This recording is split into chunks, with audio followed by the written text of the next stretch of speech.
we have a tendency as humans to imagine, without really even being aware that we're imagining this, assuming this, that we actually know what all of this is, that we're saying we're seeing or hearing or feeling or sensing, because we have this developed consciousness, life, whatever, how the intelligence of the universe has developed this capacity to render what's showing up, to seemingly capture and describe and categorize and characterize it with language and concepts. And because of that and the power of that, the seeming power of that, the seeming ability we have to actually discern or determine what this is, what any given experience is, and then of course then we describe it, leads us to believe that we've kind of figured it out, that we've yeah, sure, I've got a name for this thing that's being recognized in this instant, whether it's what we would call an object of the world, like the room you're sitting in or the computer you're on or your phone, or some subjective state that we also have names for many of those. And it's really quite something to begin to explore the ways in which what's happening actually doesn't conform to what our interpretations and our conceptions and our renderings suggest that it is. It doesn't actually, it diverges from what we think it is. In fact, what's extraordinary about what's here experientially is that it is diverging, moving away from, if you will, from what you think it is. The instant you've rendered it, the instant we have described what's here, consciousness has labeled what's here, seemingly made sense of it. Oh, I know what this is. It's what's happening in the words that I'm using to describe it. And no sooner does that happen than the experience has already deviated from that description, right? Because without having to do 20, 30, 40 years of spiritual practice to see this, we can just take a few moments and we can see that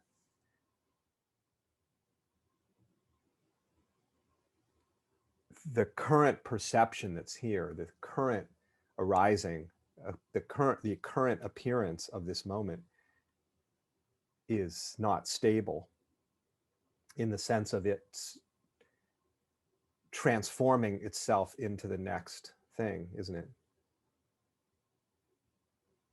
So how, given that, I mean, just feel that in your own experience right now, how the moment slips away.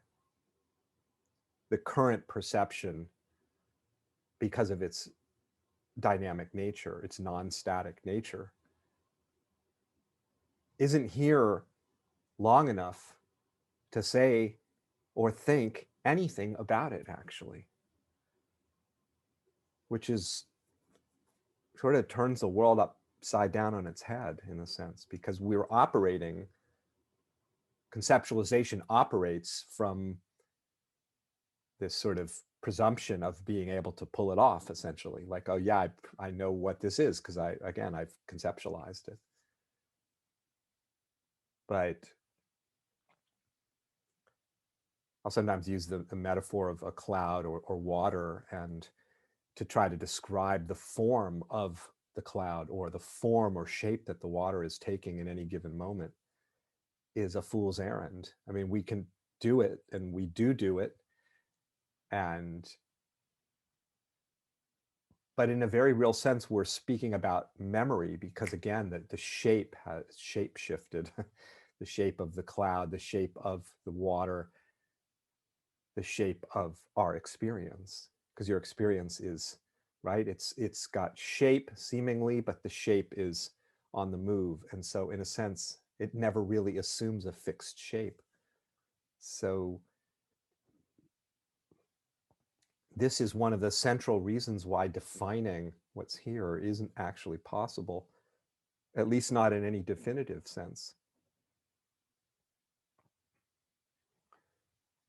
Now that turns out to be actually the case. We can look at experience and see the way in which the moment doesn't allow for that, because the moment's dynamism doesn't allow for it to be pinned down and defined and specified, because again, what you're specifying has slipped away. So what are you specifying?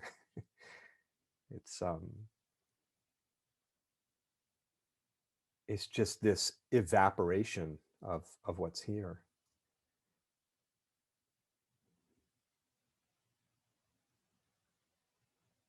It's sort of like, how long is now? What we call now.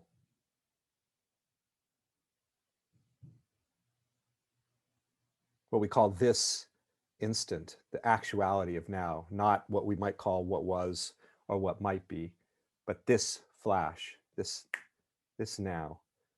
But it's just like the snap of my fingers. I mean, it's like, how long is now?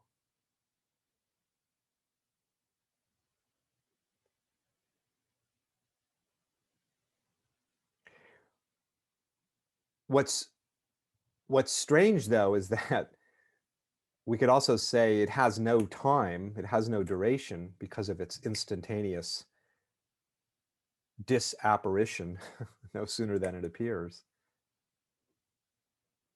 But there is at the same time the constancy of now, the constancy of something being here, seemingly, of something being present. It's constant.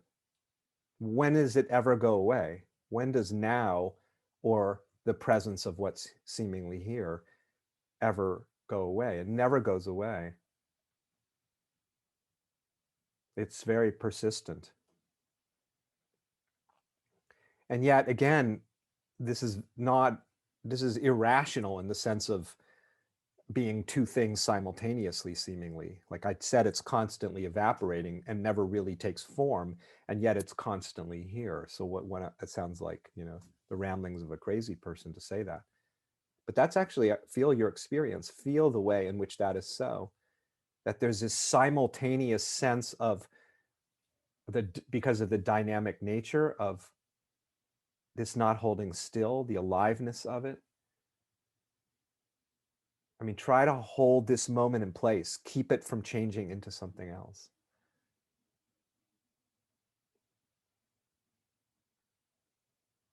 It's moving, or so it seems. And yet, always here, always here. And in that sense, there's no movement whatsoever. There's just absolute stillness, absolute non-moving, absolute persistence. That shows up as all of this dynamism and all of this activity and all of this transience and all the comings and goings of reality.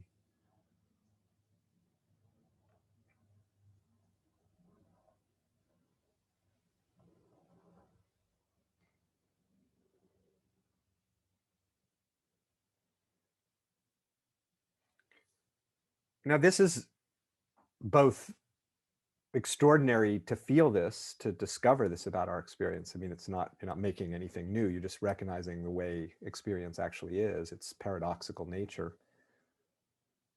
But when you think about the kind of consensus reality sort of seeming human condition, and I'm a separate subject navigating a world of experience, the objects of my experience, whether they're external or internal to me, right? That we are in this place, and we all know this as humans, of trying to sort of engineer our way into being okay, manipulate our way or manage or modify our experiences and our circumstances such that we can be at home, be okay, feel good, feel happy, feel free, feel well, and so on. I mean, this is just an impulse we have as humans. But the whole idea that some parts of the experiential field, some aspects of reality, that one piece of reality is somehow better than another piece of reality, and that we then identify as the one I want to go after and have less of the one that is less than in the hierarchy of my experience, rests upon what? It rests upon the fantasy of describability. It rests upon the belief that we can actually render what's here.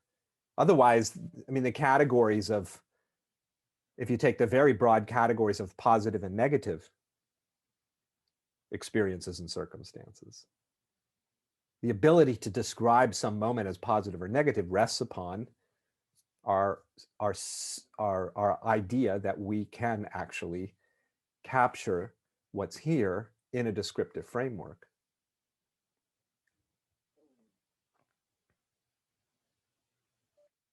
But if you feel your experience right now, which is what you're always feeling anyway, but just notice experience, any aspect of your experience. Doesn't matter where you point your attention. You could point it to a specific aspect of your experience, or just relax it and don't point it anywhere in particular. And if you relax it and don't point it anywhere in particular, things tend to come into view. Some aspect tends to come into view. So attention sort of seems to bring things into view just spontaneously. But wherever attention happens to land or rest for a moment, feel the presence of your experience.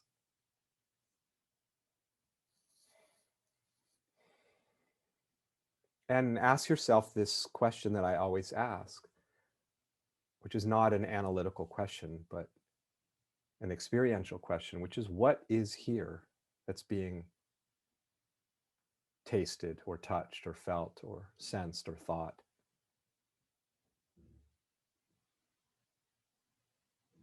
I mean, you could take something like, let's create an experience of, I want you to think about something, have a thought about something, like something that you're going to do or you'd like to do later today, so you can bring that into your consciousness as a thought. So like, I'm going to be driving back to Northern California. I'm in Southern California right now, so I'm going to make the drive back to Northern California later today. So I have that thought, right? Now I know what it is. It's a thought. I can tell you I'm having that thought right now. Okay. So go ahead and bring some thought to your own consciousness. And you're thinking because something's present there, right? That you're calling a thought, whatever it might be. And now ask yourself this question: what is thought? What is it that's actually there?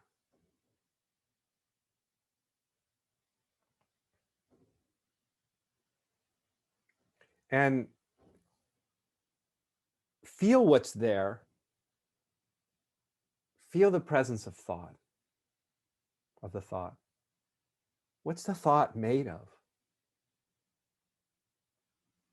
In the same way that, I might say that my shirt is made of cotton, and I can feel the texture of the cotton of my shirt if I touch it, or I feel it on my skin, the texture of what my shirt is made of. What's the texture of your thought? What is the thought made of?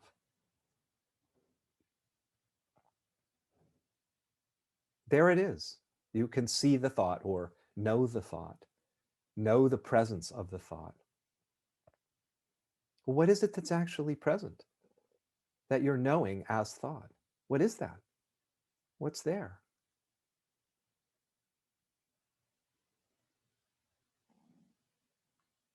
What is an idea? It's subtle, beyond subtle, beyond subtle, beyond subtle, and ultimately unfindable, what that thought is made of, or what anything is made of.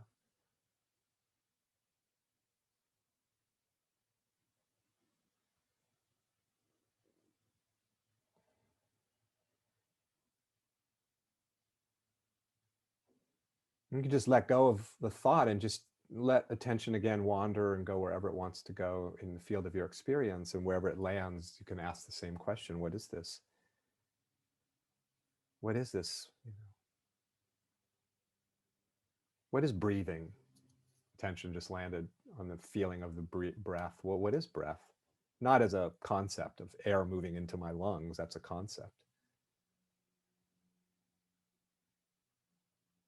What is it? Oh, there's a sensation there. What is a sensation? Not as a concept of, something touching nerve endings in the body or something like this. What is the experience of a sensation?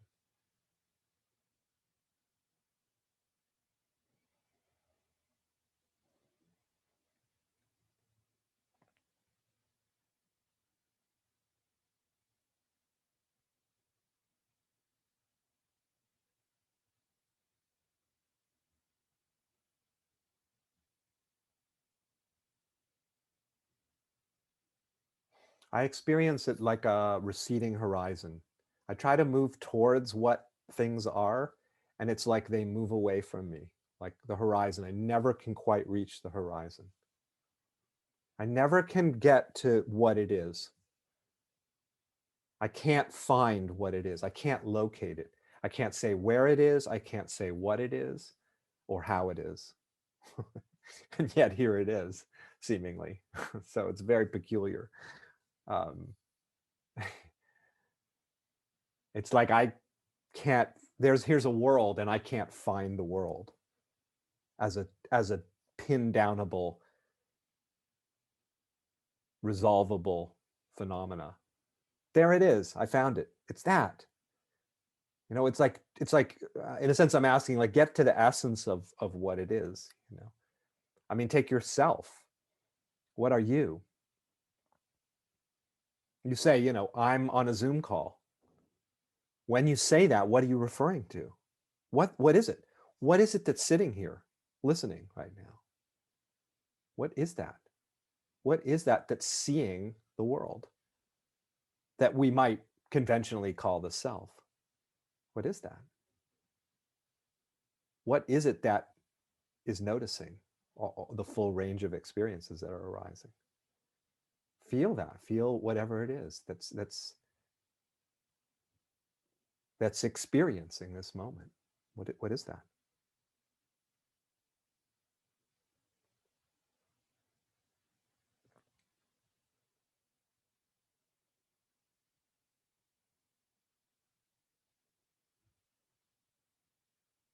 Can't be found.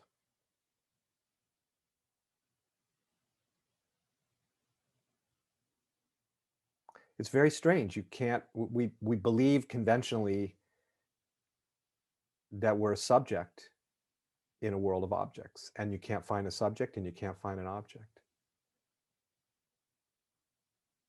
You can't find boundaries. Where are they? I had an email correspondence with someone just this morning, and they were writing about reflecting on a conversation we'd had before and a poem that I'd written quite a few years ago called Hearts Without Skin. And they were exploring for themselves this idea of being bound in a skin suit, right? That's what we often think of the edge of us is the skin, right? And beyond the skin is not me anymore, right? But if you just feel what you call skin, forget about the concept of a skin with some sort of definable edge to it, and you just feel the presence, the experience, feel your skin, you know it as experience, don't you? Not as a concept, but as an experience of having skin, whatever that is.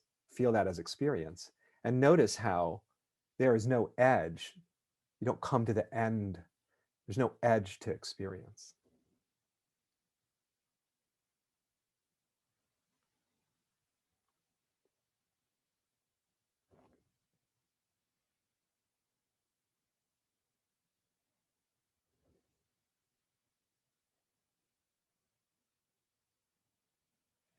And so these discoveries about the nature of our experience that I'm describing, trying to point to in words, which is very difficult to do, basically impossible. Um,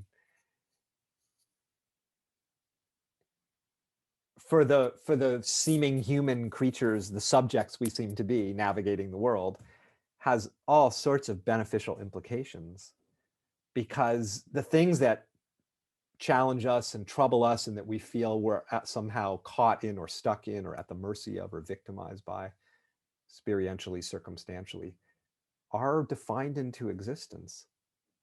It's not to deny the reality of those from the perspective of the defined world that we often feel as if we're inhabiting. But there's another world, the indefined, the indefinable. It's not two worlds, which is really strange. It's just one world that can show up as apparently definable and defined into pieces and parts. And then there's the experiential world, which doesn't have pieces and parts. There's no pieces to your experience.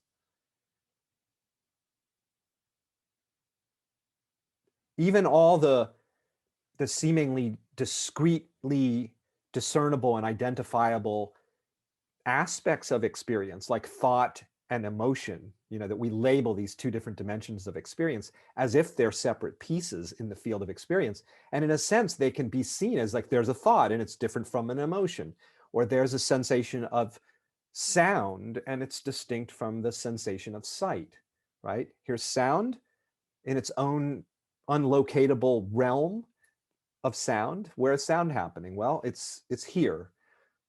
And it's distinct from seeing light, right? But at the same time, in much the same way that you could look at two seemingly discrete waves in an ocean and realize there's just a singularity there, just water.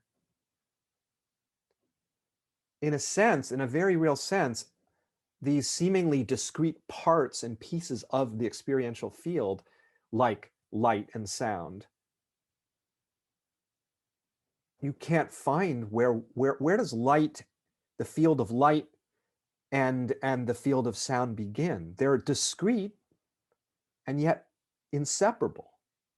It's as if sound is coming out of light and light is coming out of sound. They're absolutely inseparable, and yet they show up as apparently separate.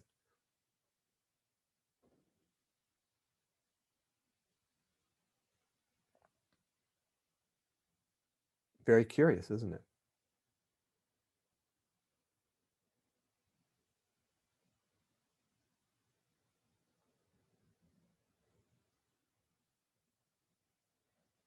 I mean, one big, very distinct difference in, say, these two broad perspectives that I'm describing, the perspective of separation and divisibility of subjects and objects, right? And pieces and parts, that perspective, which, pretty much is consensus reality perspective that we just take for granted is true. And this other perspective is of inseparability, of indivisibility, is much less heard of and right and pointed to in our human existence. But the implications, the feeling, if you will, of those two perspectives, they can feel quite different.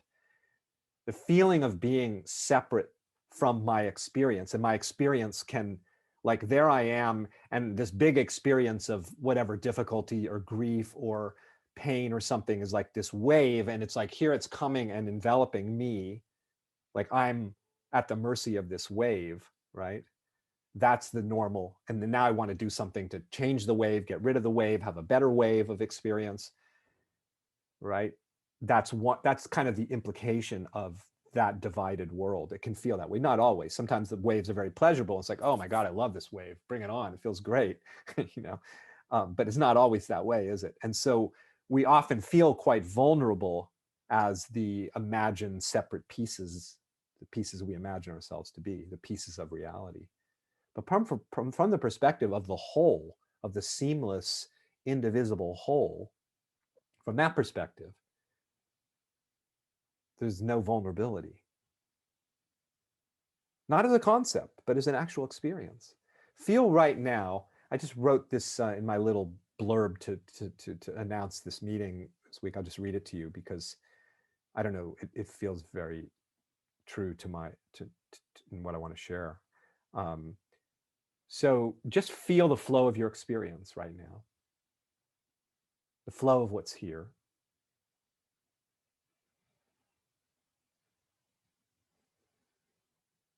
Forget about all your thoughts about it. Just feel the presence of your experience as a felt sense. And as you do this, just notice that there's no clear boundary anywhere, no boundary separating self from other, no boundary line that can be found separating the subject from the object. If you feel I'm a subject in a world of objects and you feel the subjectivity that you're imagining, again, that feeling of it doesn't come to a discrete, identifiable end. It's endless. There is no boundary to the self, to the subjectivity. So feel that. In a sense, it's all subjectivity or all objectivity. In other words, there's no subject and no object from this perspective. Feel that. Feel that there's no clear line, no clear wall, no clear gap between self and other. It can't be found. Feel that. There's just a seamless whole, undivided. So there's no subject or object in this perspective. There's just experiencing.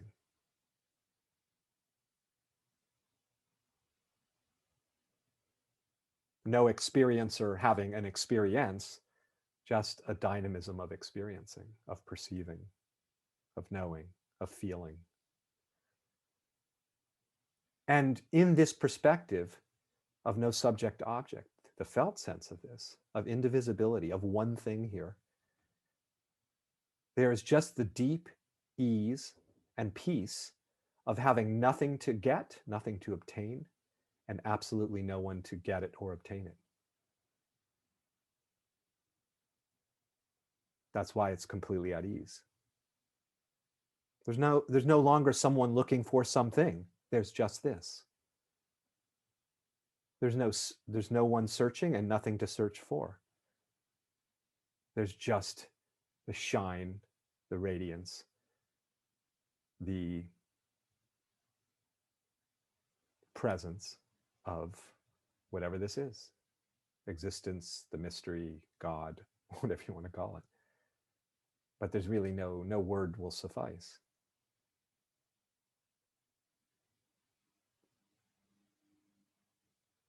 It's a very different perspective with a different felt sense of what it means and the implications of it, and from this place, it's pure invulnerability, because there's not one thing potentially pushing against or hurting or harming another thing. There's just one sea of reality without any pieces or parts.